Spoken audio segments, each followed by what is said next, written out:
He came for the child and found an impossible scene. The house, with its white columns and formal gardens, kept its breath as if waiting for judgment. Inside, the nursery lamp made a small island of gold amid the dark, and in that circle of light a woman soothed a boy to life at her breast. James Thornton had been a ruler in a small kingdom, acres of cotton, ledgers that multiplied themselves when he slept, the family name carved on pillars and pews. He had been lord and law until the night the law failed him. His Elizabeth had been buried in a dress of lace and sunken flowers, and the house had kept its mourning as if it were a sickness that might spread. Their son, the boy who should have been a living testament to dinner tables and wills, had begun to die in the way that kills belief. Slowly, with little cries and a wasting body, until doctors were only another kind of prayer that brought no answer. There is a certain desperation that undoes a man's pride. It picks at him like a relentless moth, and James felt it in the joints of his hands, in the smell of bourbon that lingered on his breath. He had tried everything, tonics from Charleston, women from respectable families to feed a child who would not take to them, the best wet nurses a man could buy. Nothing worked. Each morning the nursery seemed to lose color, as if his house were a painting soaked in rain. So he walked the house at midnight, unshaven, eyes rimmed with too many nights. He had thought the nursery would weep, as it had for weeks. He expected the small exhaustion that comes with watching the last of someone go. Instead, the corridor outside had an odd silence, the kind that makes you notice the sound of your own boots on the wood. The door was ajar. He reached out to push, and a sight stopped him as if time had struck him dumb. In the rocking chair, his mother had used a chair carved with a small family crest, sat Naomi. Her cotton dress was simple and clean. Her hair was tied back with the modest thrift of a house servant. In her arms, against the brown skin of her breast, nestled the master's son, pale, small, finally feeding with a greed that seemed more hunger for life than hunger for food. Naomi hummed a low melody, not from a hymn book but from some older map of sound, and the boy's chest rose and fell with a confidence James had not seen in weeks. Rage came first because it is easy to obey the script handed to you by your class. A slave should not nurse a white child. Intimacy like that is a threat to order. He could have flooded the nursery with anger, summoned the overseer, delivered punishment that would have made the simple act vanish into fear. His hand closed on the jam until his knuckles whitened. But the sight of the boy's face, cheeks carrying a color not seen for long days, a peacefulness that had not belonged to him for months, did something to the part of James that had once been human before inheritance taught him otherwise. His voice came out small. "What are you doing?" Naomi startled. For a moment her eyes widened with that precise terror you see in someone who understands what a single moment can cost. She tried to move, to cover herself, to protect the child with the reflex of a mother whose own bones had been knocked by grief. But the baby fussed, and she soothed him like a woman who had always done this. She spoke haltingly, words falling from her like small dropped coins. Her baby, a girl, gone in a fever 2 years before. A life snatched so quick the name barely had a chance to matter, and the gift of milk that remained. "Master," she said, "he's been starvin'." I heard him cry. There was no explanation that fit the laws they lived under. There was only a quiet truth, where expensive nurses and the best doctors offered tinctures and doctrine. Naomi offered the one thing the child needed. "How long?" James asked, and the answer was a low number that sounded both like confession and devotion. 4 nights. Silence folded them. The grandfather clock in the hall struck midnight and the sound seemed enormous. The house might as well have been a courtroom. James could have demanded a public penance, could have sent for the overseer, sealed Naomi's fate with a stride to the door. Every ancestor in the portraits lining the stairwell had written rules about the mixing of lives, about the neatness of separation. But a man watches his last remnant of the woman he loved.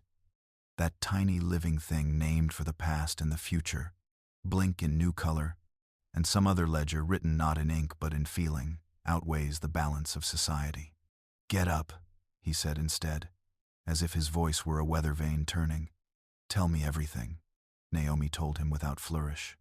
She told him of a child that had died in her arms, of a mother whose fever took the tiny life faster than words. She told him of a grandmother who had tended babies with herbs and hands steadier than any physician's. She told him there were ways of comforting a baby that went beyond science, certain touches and melodies, certain warmed flannels and patterns of feeding that coaxed life back into small bodies. When she spoke, she said nothing of rebellion. She spoke like a woman stating the facts of the world she carried inside her. James looked down at his son and saw more than a child. He saw the last thread to his wife, the future of a name that had bought its way to respect. He saw the alternative, a ledger of heirs reversed, a line cut short. He understood the quiet arithmetic of the plantation. Profits were transferred to sons, plantations passed by blood, names remembered in county ledgers. He understood his father's voice, a cold certainty of what was done to protect a line. He understood how easy it would be to follow the old script. He also understood, now with a stubborn ache, that lines sometimes bend when someone refuses to let them break. His decision was practical and strange. He would not make a public spectacle. He would not send Naomi to the overseer. He closed the nursery door with a hand that trembled a fraction, and said words that smelled of both command and plea. No one can know. No one. Naomi's face rearranged itself into something cautious, a careful acceptance that anything could happen next. James moved quickly, with the briskness of a man who knows accounting and arrangements. He could not simply leave her where she was. The house could not be allowed to whisper. He ordered small, hard things. A vacant room near the kitchen would be her new quarters. Cook would be informed that Naomi was to be on call for the child. Her mother, old and bent, would be brought closer, given household duties instead of the field, because an older woman would raise less suspicion and lend their arrangement a veneer of normalcy. As he spoke, he noted, stubbornly, the details of practicality. He would tell Daniels in measured tones that the boy needed a different care plan. He would instruct the wet nurses to be dismissed, and if anyone asked, he would say he'd followed a doctor's suggestion. He would do all this himself. He would not give the overseer the chance to misinterpret or to gossip. The ledger of cotton would go on, but on the margins of it, in the nursery's small comforts, he would keep his son alive. Naomi nodded. There was relief on her face, but also caution. She understood the precariousness of being useful in a house where usefulness could become danger with a single, whispered accusation. She gathered her few things and tucked the baby under the blanket with the practiced ease of someone who has known how to keep small lives safe in dangerous places. She spoke, quietly. If anyone asks, I'm the meal nurse. I'm to answer only to you. James heard in that sentence the admission of two truths. She would protect the boy, and in protecting him, she was already exposing herself. They walked from the nursery into a house that had not yet learned to forgive itself. The click of the latch closed the room away from the world, but James understood as he descended the stairs that reclosing a door is never the same as erasing what passed across its threshold. He had made an arrangement that would change how people looked at him, at her, at the child. Outside, a night wind moved through the oaks. The moon hung thin. James tasted bourbon at the back of his throat, and the bitter knowledge that good men's decisions are not always noble. Sometimes they are choices between losses, and what you preserve you must sometimes steal from a world that will not understand. He had stolen a future for his son, and in doing so had unmade the neat rules he'd been taught. He would see the consequences. The house would murmur. Neighbors would notice. The overseer would shift his gait when they crossed. But for now the boy slept. For now the breath in the nursery had rounded into something like peace. For now a woman who had been taught to hide pieces of herself to survive had given a life back to a master's name.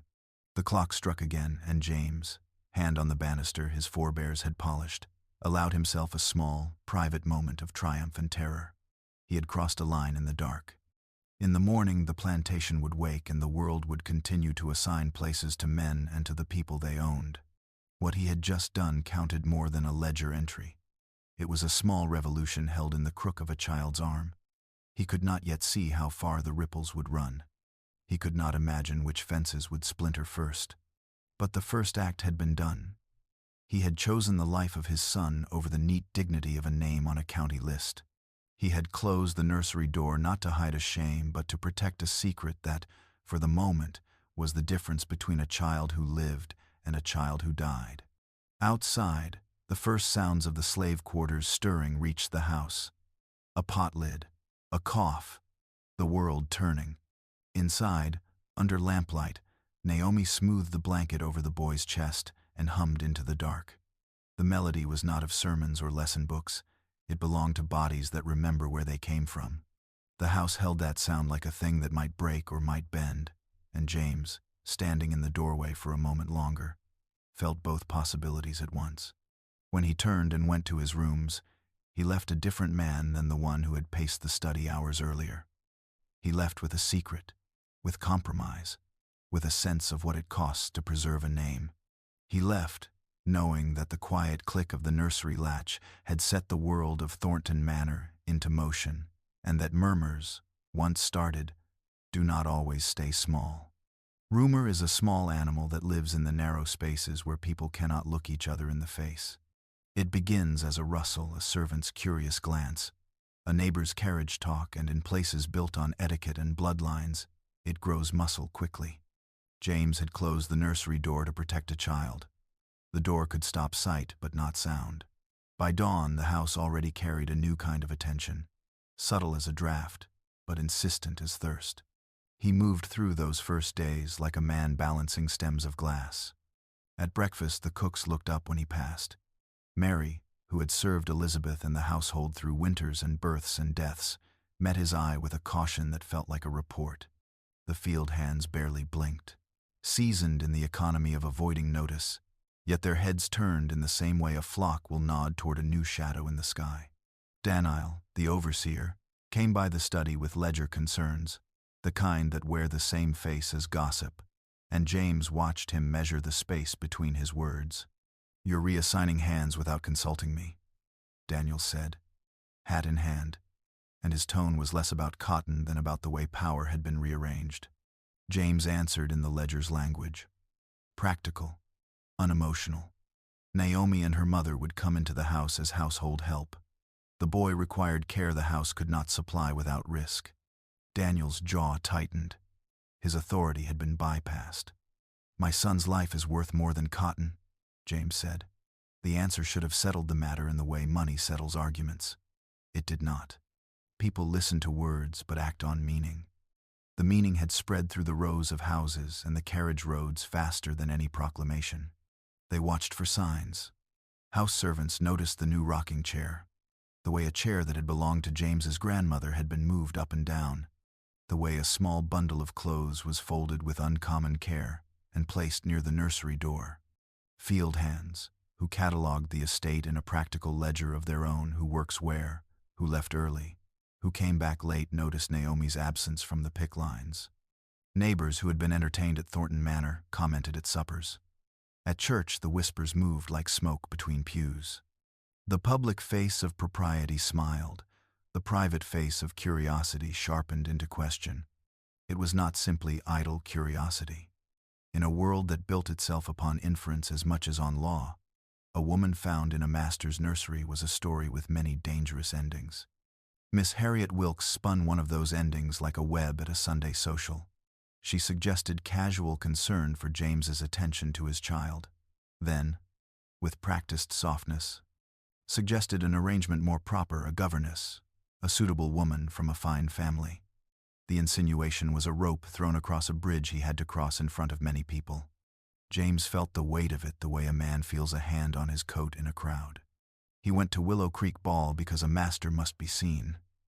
Public life purchases silence. There he was offered small kindnesses and thinly veiled rebukes. A woman with a fan talked of decorum.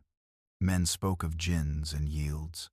Judge Everett, who smoked at the terrace and seemed to carry an opinion like a pocket watch, useful, private, and worn with the kind of authority people took seriously, approached James not to judge but to remark. "Keep discretion," he said, and the words were small enough to be a command and gentle enough to be counsel. In the parlance of the county, That was permission with a cautionary coin. Keep what is yours private, and you will be forgiven the unspoken bargains your conscience forces you to make. The more he attempted to perform the rituals, the less comfort they gave him. At the ball, James felt the gulf more than the company. He listened to conversations about planting schedules like a man who had put his heart into a different ledger, one that measured breath and warmth and the raw, small miracles of a child filling his cheeks. He found himself answering with a hollow nod when neighbors asked why he spent so much time near the nursery. Yet there, in the dim of the ballroom and under lantern light, a part of him experienced a strange relief. If a public life could be maintained, a private truth could be preserved. So he wore his gloves and danced his polite dances and returned home with the knowledge that a public man can still shelter private things if he can meet the cost. The cost, however, is never only decorum. The first stings came not from the southern gentry but from those closest to the house's beating heart. Mary, whose loyalty to Elizabeth had been quiet armor for years, watched him in a way that made James uncomfortable. She asked no questions, but the way she folded linens and placed them by the nursery felt like an accounting. This much kindness, no more. The house servants who ate the leftovers of conversations pieced together fragments and offered them back in altered forms. Naomi had been seen feeding the child at night. The wet nurse had been sent away. The rocking chair had been moved. Gossip ran faster when it had color. When a rumor suggests the private crossing of boundaries, people stitch it with speculation. Naomi, for her part, navigated her new station with a care honed by necessity. She kept her head low in the kitchen, learned behaviors that did not attract comment, and taught Bethany what mattered for the boy's comfort when she had to be away. She and her mother took their meals apart from the other house servants, as instructed, a small segregation that served as both protection and punishment. For Naomi, every step in the house was mapped against the risk of discovery. She had been born into a world that turned attention into threat, yet she performed her duties with such steadiness that even the most suspicious watcher had to admit the evidence. William was thriving. He laughed small, new delights. He reached for toys with force and curiosity. He slept stretches that made James weep with quiet thanks in the dark. Evidence is stubborn. Whispers do not respect evidence. They prefer texture and motion. The fact that James had been near the nursery, the fact that a woman of color had left the fields for the house. They tasted like scandal when shaped by minds that needed a villain or a spectacle. The tone changed from curiosity to a particular kind of meanness when the talk left the servants' circle and entered the drawing rooms. It became, in those gilded spaces, a test people liked to administer. How would James Thornton defend his name? Would he choose the ledger or the living child? The interrogations came in polite forms. Miss Wilkes recommended a governess in tones that carried the implication that such action would be good for James and salutary for the county's moral health. An overseer hinted at inefficiencies. Neighbors speculated in the carriage houses. A man of petty cruelty might have used such a moment to press for the sort of punishment that made headlines in other counties, an example to be carved in fear. Mr.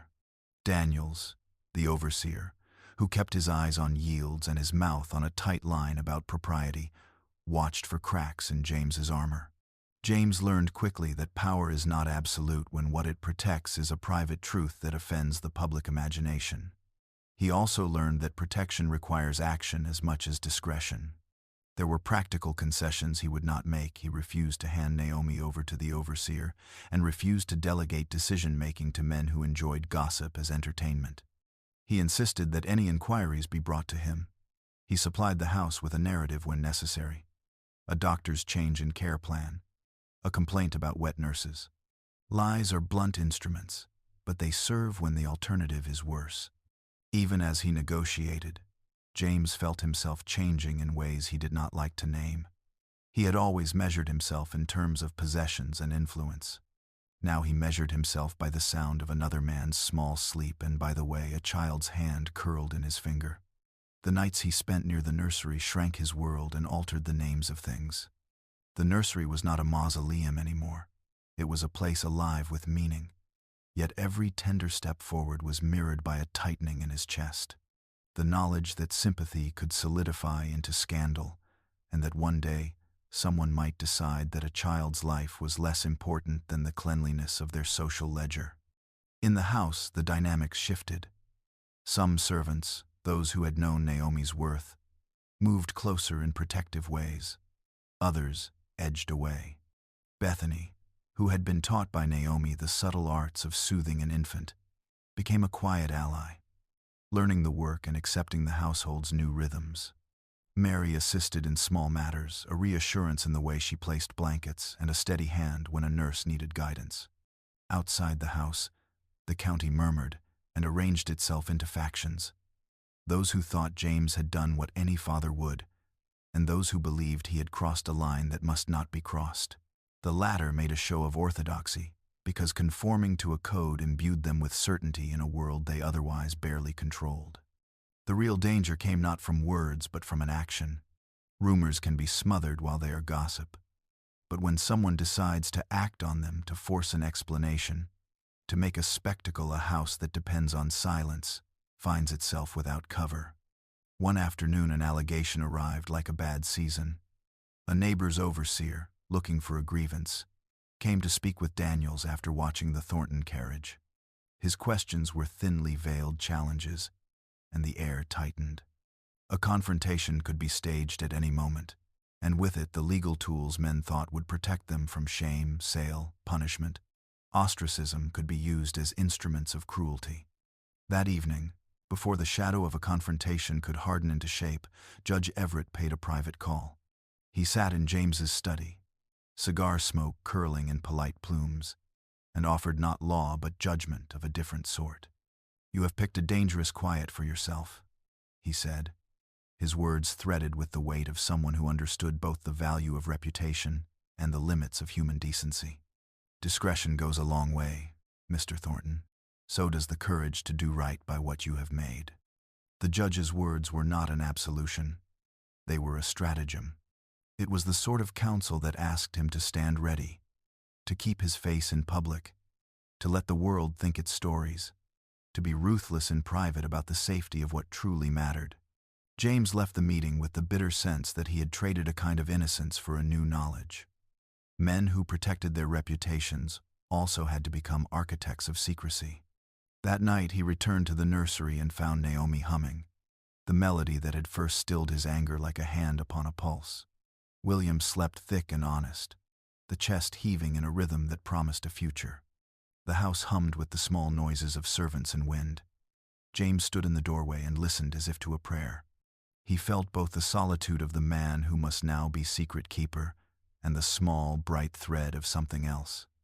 The feeling that in saving his son he had altered the order of the world in the tiniest but most permanent way. Outside, the county's whispers turned to plans that could not be ignored. Inside, in the lamplight, a father and a nurse, and the child they both guarded held together in a fragile truce. The truce would be tested. Men who had authority and men who had gossip would soon collide, and with them would come the challenge that determines a household's true commitments. Would James use the power of his name to protect the vulnerable under his roof, or would he hollow out the protection he had built in favor of preserving his public standing? He had, thus far, chosen the child. The cost had only just begun to show its first markings. Secrets, when kept long enough, begin to attract the wrong kind of attention. They collect in corners like dust and show themselves under certain light. Thornton Manor had learned to carry its secret carefully. The county had learned to watch, and very soon, watching turns into a test. The first overt move came not from gossip but from greed cloaked in morality. A neighboring planter, whose son eyed James's holdings with interest, framed a casual remark about stewardship into a pointed question at a sustained dinner. "How is the boy?" he asked, and the question drifted into the conversation like a nettle. James answered with practiced neutrality, speaking of health and routine. The planter's smile held a blade. His interest in the boy's caretaking was not pure curiosity, but strategic estates without heirs were dispensable. Rumors had sharpened enough that a formal inquiry seemed possible. Miss Wilkes, whose social standing depended on policing the county's morality, pressed harder.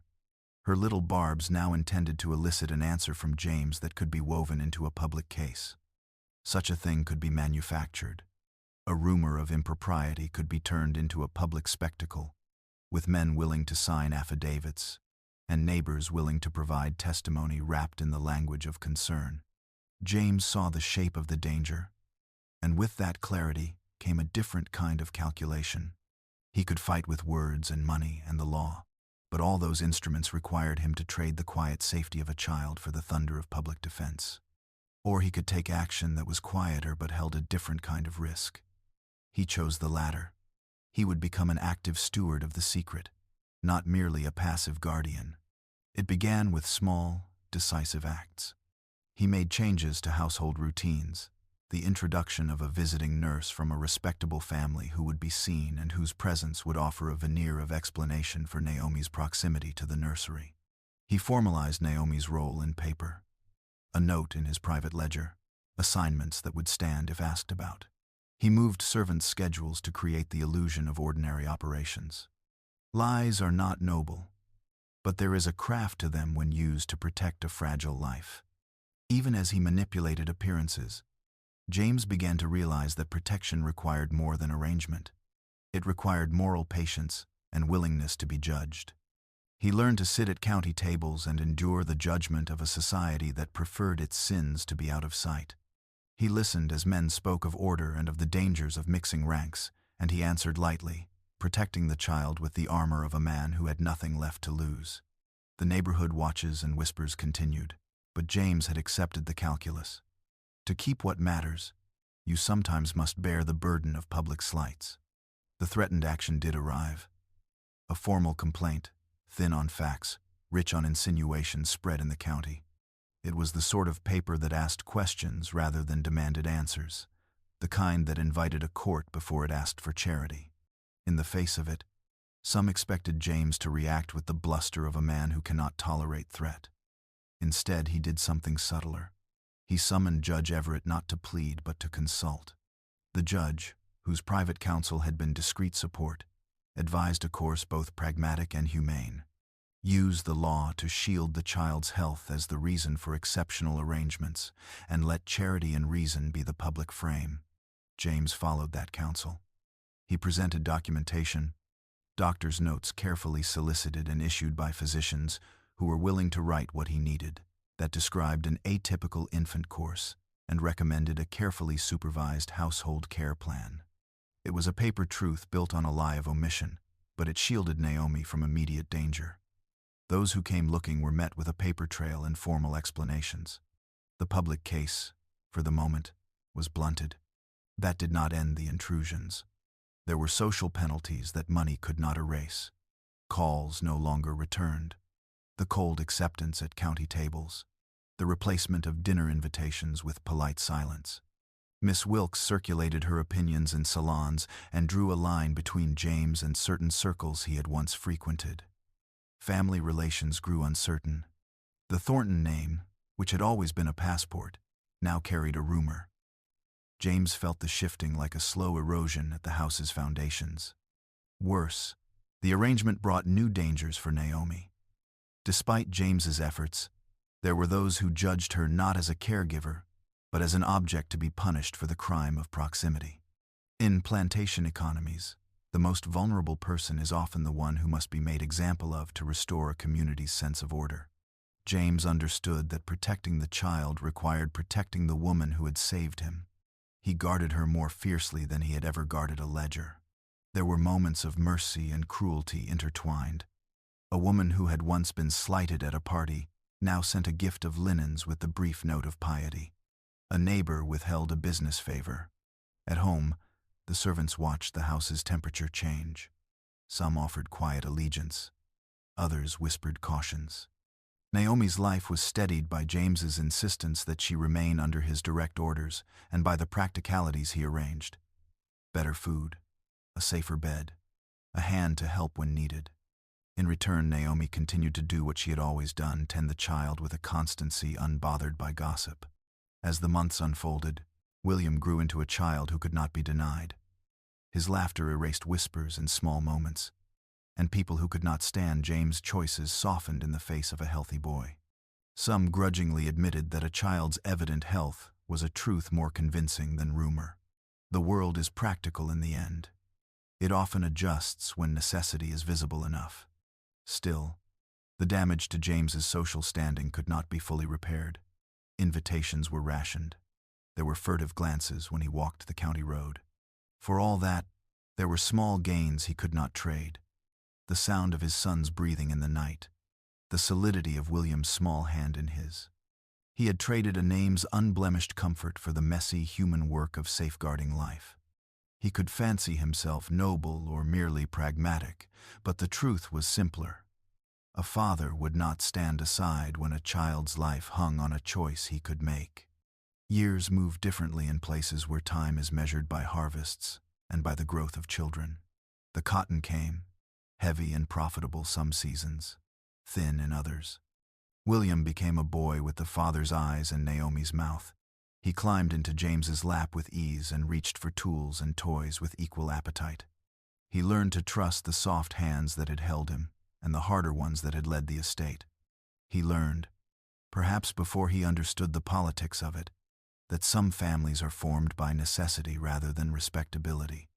The house changed in ways no ledger captured. There was a new rhythm to the nursery, a quiet power in the hands that fed the boy and the man who protected them. It was an arrangement of odd loyalties. Some in the county chose to see James as foolish. Some saw him as a father. Others saw the threat to order he embodied. But there were also quiet allies who recognized that life and human decency rarely arrive with clean papers. On a late afternoon when the heat had given way to a softer breeze, James sat in the nursery while William built towers of blocks, and Naomi hummed the old song, a thread she had never abandoned.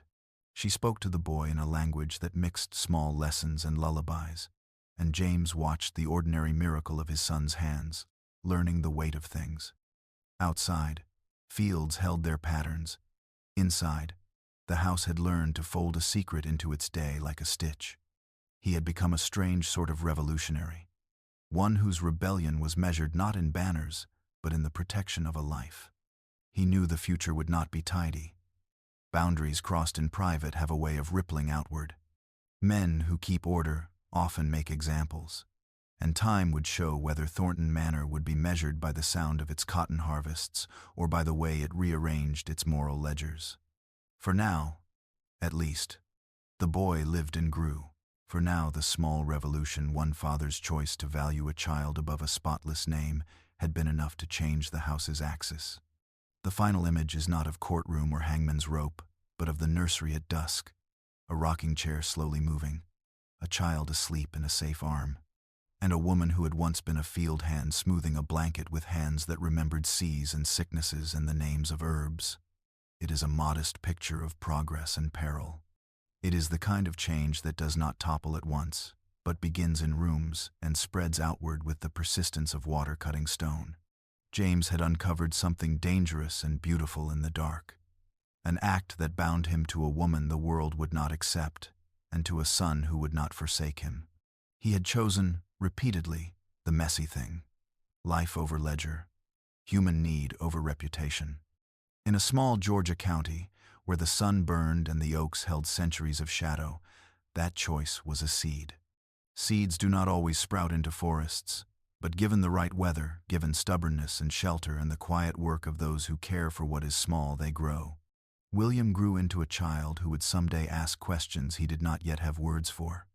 James and Naomi could only answer with actions and with the stubborn protection of the life they had saved. The world outside might murmur and judge and punish if it must, but inside, Thornton Manor, a fragile new thing had been set in motion, a reshaping of priorities that could not be easily undone by rumor or by glare. The choice had indeed shocked everyone who watched closely enough to notice. It would shock others who did not yet understand why a man would risk so much to keep a child breathing. And like the melody Naomi hummed in the nursery, the consequences of that night were quiet at first. Then, slowly, they threaded outward until even the neat ledgers of the county might one day reflect not only fields and profits, but the odd, stubborn truth that sometimes the measure of a man is counted not in acres, but in the lives he chose to protect.